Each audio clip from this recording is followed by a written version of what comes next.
और एक ही मुक्ति है कि तू अपने को दृष्टा जान ले।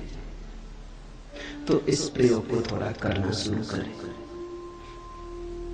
देखते वृक्ष के पास बैठे वृक्ष दिखाई पड़ रहा है,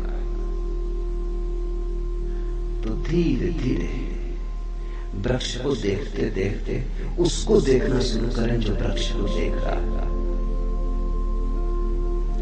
जरा सी हेर फेर की बात, साधारणतः चेतना का तीर वृक्ष की तरफ जा रहा है, इस तीर को दोनों तरफ जाने दें,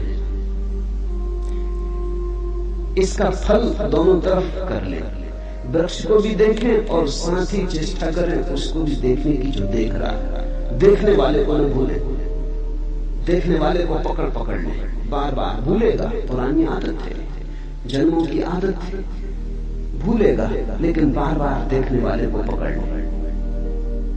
जैसे जैसे देखने वाला पकड़ में आने लगेगा, कभी कभी क्षण भर को ही आएगा, लेकिन क्षण भर को ही पाएंगे एक अपूर्व शांति का उदय हुआ, एक आशीष वर्षा, एक सौभाग्य की किरण उठी।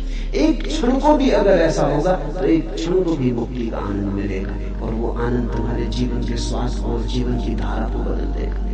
शब्द नहीं बदलेंगे तुम्हारे जीवन की धारा को, शास्त्र नहीं बदलेंगे, अनुभव बदलेगा, स्वाद बदलेगा। यहां मुझे सुन रहे, दो तरह से सुना जा सकता है। सुनते वक्त मैं जो बोल रहा हूं अगर उस पर ही ध्यान रहे और तुम अपने को भूल जाओ तो फिर तुम दृष्टा न रहे, श्रोता न रहे, श्रावक न रहे,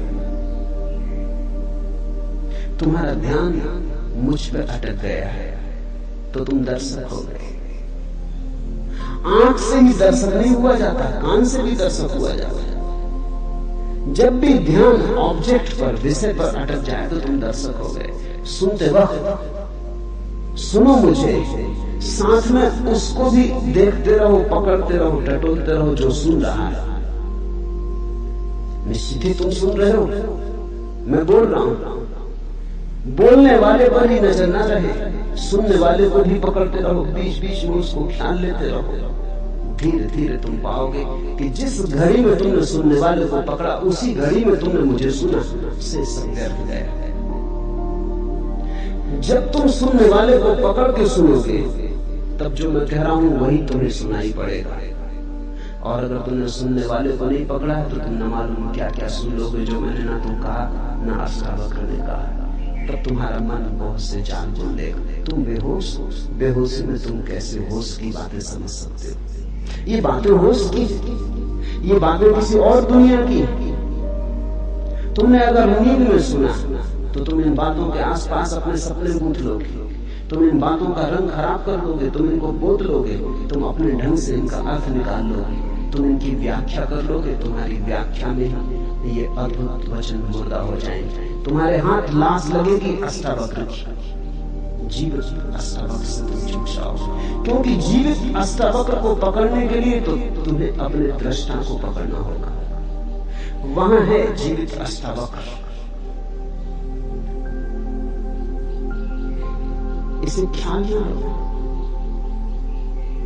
सुनते हो मुझे, सुनते सुनते उसको भी सुनने लगो जो सुन रहा है। तीर दोहरा हो जाए, मेरी तरफ और तुम्हारी तरफ भी हो। अगर मैं भूल जाऊं तो कोई हर्जा नहीं, लेकिन तुम नहीं भूलने चाहिए। और एक ऐसी घड़ी आती है जब ना तो तुम रह जाते ना मैं रह जाता। एक ऐसी परम शांति की घड़ी आती है जब दो नहीं रह जाते, एक ही बचता है। तुम ही बोल रहे हो, तुम ही सुन रहे हो, तुम ही देख रहे हो, तुम ही दिखाई पड़ रहे हो। उस घड़ी के लिए ही इशारा अष्टावक्र कर रहे हो कि वो एक है दृष्टा और सदा सचमुच मुक्त है। बंधन स्वप्न जैसा है। आज रात तुम पूना में सोओगे, लेकिन नींद में तुम कलकत्ते में हो सकते हो, दिल्ली में हो सकते हो, काठमांडू में हो सकते हो, कहीं भी हो सकते हो। सुबह जागते फिर तुम अपने को पूना में पाओगे। सपने में अगर काठमांडू चले गए तो लौटने के लिए